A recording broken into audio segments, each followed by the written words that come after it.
To make Brick Frog, we had to start on Ordinary for the option to become an animal person. We dumped a lot of attributes in order to put more points into attributes that help with combat. At half the size of a dwarf, he's going to need all the help he can get.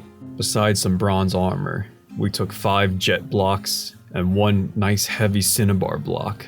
The cinnabar block would be used to clobber people, and the jet blocks would be used for throwing, since throwing a cinnabar block only goes this far. And so, with his little frame carrying more than 3 times the burden he can handle, Brick Frog and his trusty mule Uris set out for adventure. Our goal was to inevitably take down a necromancer tower that we knew was somewhere in this area, so after spending a little time practicing our throwing,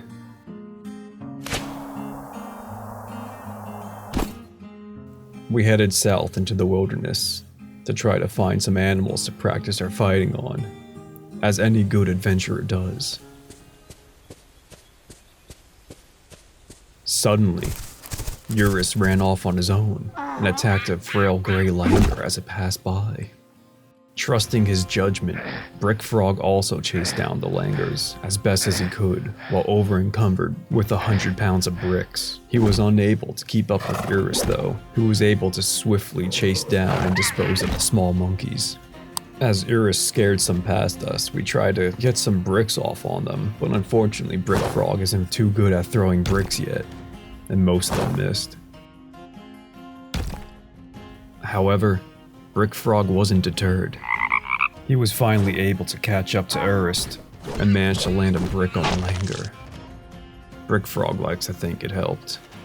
Uris ran off again, and while looking for him, we walked directly into a langur. Brick Frog wasted no time slamming his cinnabar brick into it. It took more than a couple of hits to fell the evil creature, but in the end, it was no match for Brick Frog and his bricks. And so concluded the adventure of the leaping langurs. However, Uris ran off, and we were unable to find him. So we decided to just continue on without him. Now that we got warmed up on the animal life, we decided the next course of action would be to hunt down some giants and trolls that were making their homes in this area, but while stopping briefly to hunt for some food. We found Uris, spooked and resting under a tree.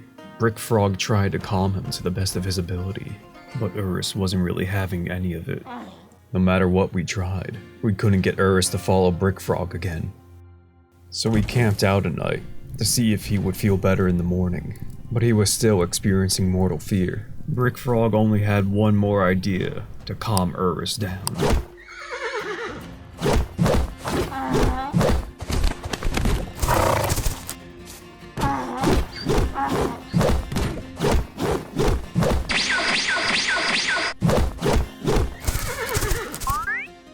After about 13 minutes of only managing to bruise his muscles, Uris managed to slip away from Brick Frog. After spending some time tracking him, we managed to find him, resting under a tree. No longer afraid but still splattered in langur blood, Uris was willing to be led again, but still wouldn't show up as a companion. We tried to travel while leading him, but we just instantly got separated. Upon reflecting on this adventure, Brick Frog said, "Friendship is forever." It didn't matter how far away Uris and Brick Frog were, they'll always be together, in their hearts. And so Brick Frog traveled to his next destination, the den of a supposed giant. He became quite skilled after his fight with Uris and wanted to test his mettle against a true monster. Turning the corner in the beast's lair, we encountered a troglodyte. Luckily it didn't notice us, allowing us to get the opening shot.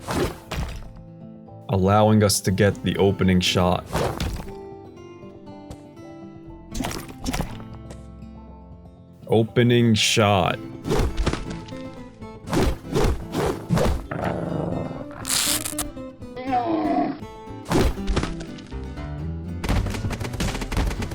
By landing some bites and opening arteries, Brick Frog managed to take down the troglodyte. And after a brief rest outside, Brick Frog ventured back in to search for the giant. The cave winded down and down, deeper and deeper, until it finally opened up to a lake in the cavern layer.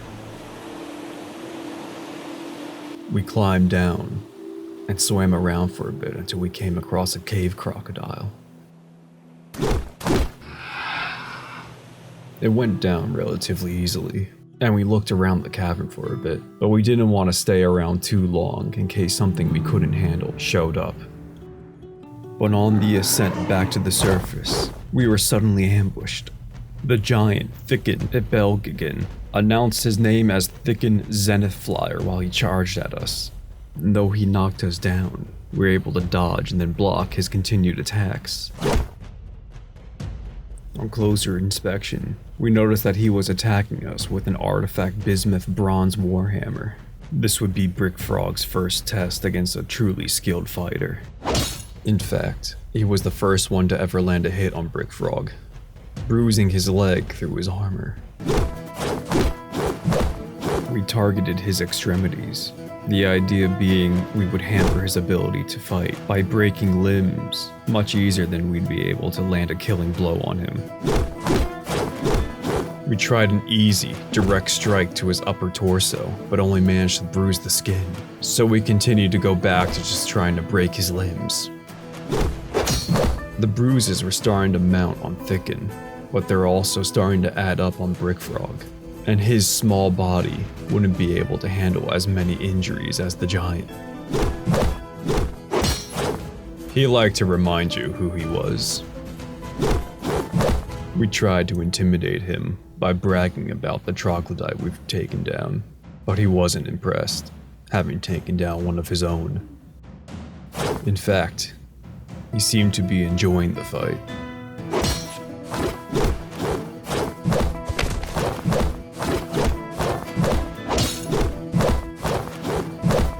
Between the size difference and using a brick as a weapon, we were only managing to land bruises on the giant. This fight was turning into a real endurance test between us.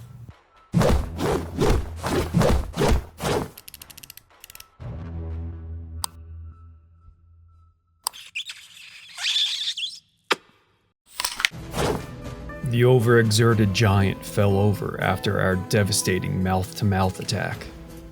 We landed on top of him as we dodged one of his attacks and tried to wrestle him. But because he's so much bigger than us, we were unable to hold on at all. And though the giant was overexerted, Brick Frog was starting to get tired too.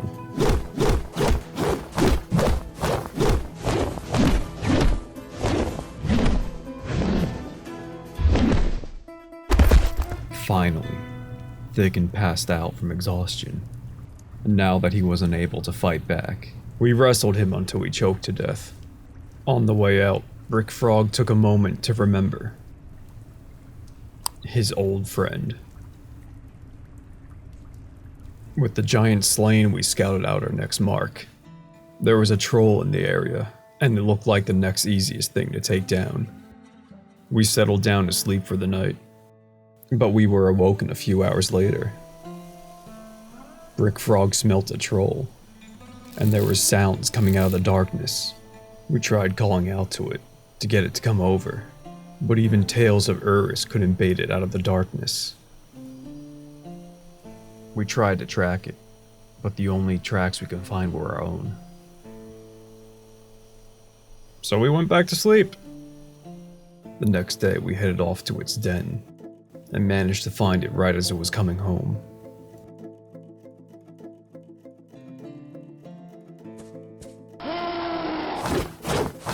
The troll charged Brick Frog before he can react.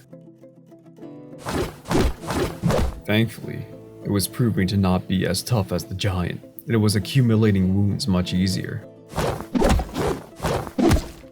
One difficulty of being such a small creature is how easy it is for larger creatures to shake you off, making it much harder to rip off their limbs with your teeth.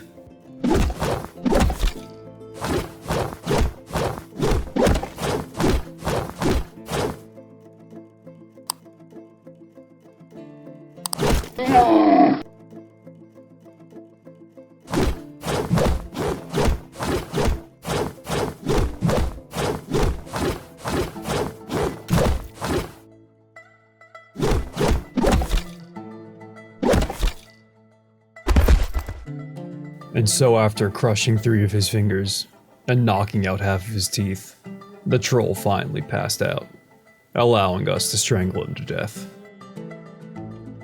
It wasn't the only troll in the area though, and Brick Frog quickly set out to hunt down the other one.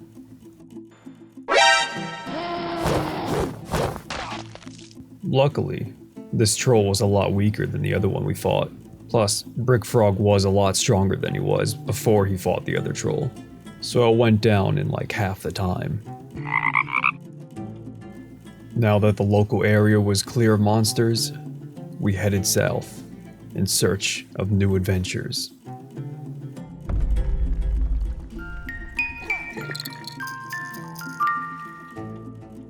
After doing a quick check of the perimeter and taking out some of the outside guards, we snuck inside of the vault, not knowing what to expect inside.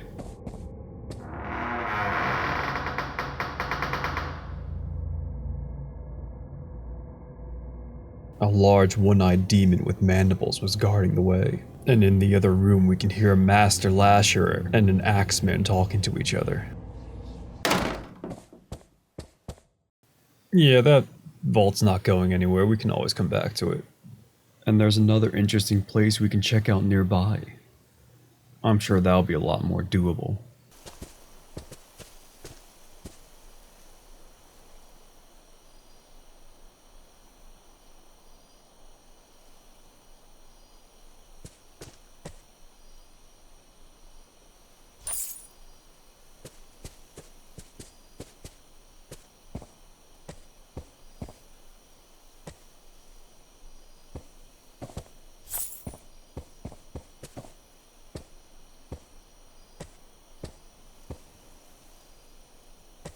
Now here's the thing about bronze colossus. They're made of bronze, which is harder than bricks, so it would be impossible to damage him. The colossus charged Brick Frog, but luckily missed him. But because of the weight of the bricks, Brick Frog couldn't get away from him by just running.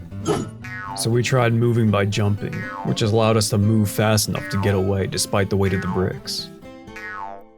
Slightly ashamed of having to flee from 2 encounters, Brick Frog spent a little time practicing his throwing skills before heading out to hunt down a nearby Eden, which hopefully he would be able to take down as easily as the giant.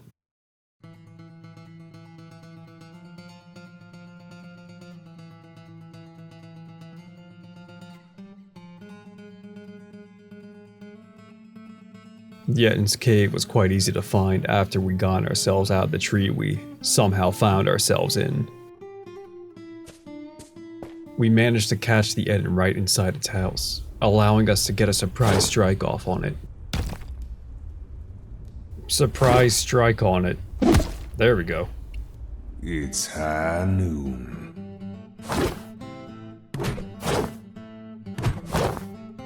We were somehow able to get off all 5 jet blocks on it without it noticing our presence. However, it issued a threat as it noticed us approach. We returned the threat by bragging about our conquering a thicken, and thus, the fight truly began.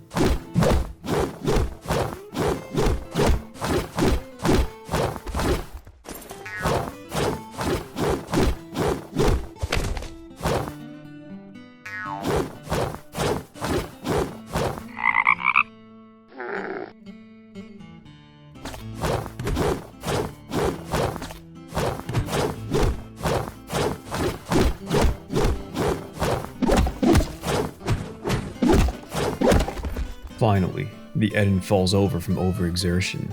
It was only a matter of time before it passed out completely, and we can strangle it to death, like we have before.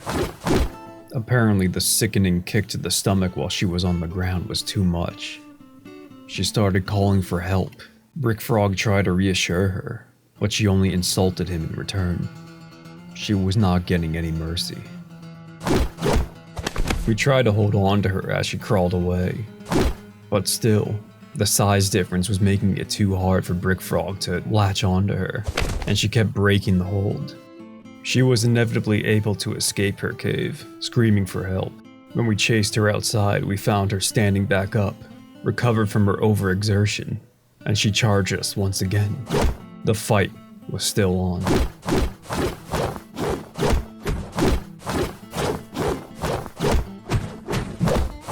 for the first time. A fight went on long enough for Brick Frog to collapse from overexertion. As Brick Frog rolled around on the ground, barely dodging the Eden's attacks, able to stand up only for a brief moment before falling back down from exhaustion, he wondered what went so wrong. A random strike with the copper buckler made me realize something. The strikes from the cinnabar brick gave very shallow wounds, mostly just bruising the skin, but the strike from the buckler bruised down to the muscle.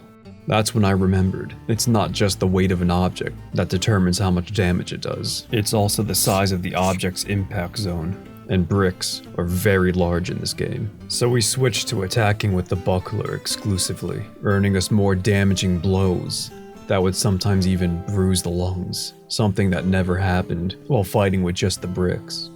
Even throwing coins at the Eden was managing to fracture bones.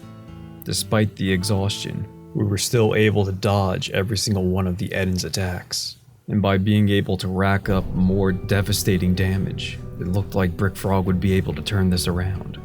But the sounds coming from deep in the cave grew louder, and soon, charging from the darkness, a second Eden had joined the fight. At 62 years old, he was very likely the child of the first Eden we were fighting. He wasted no time jumping in to protect his mother. The overexerted Brick Frog was unable to dodge the attacks of the fresh and uninjured Eden.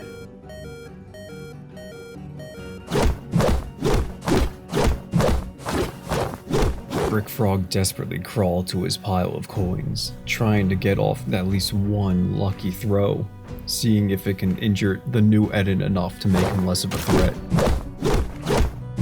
Unfortunately, it only fractured a skull, which doesn't hurt Edens too much, because they have two.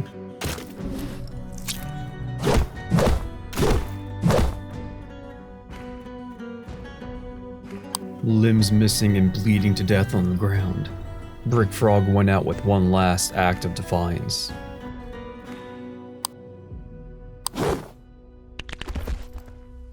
He missed.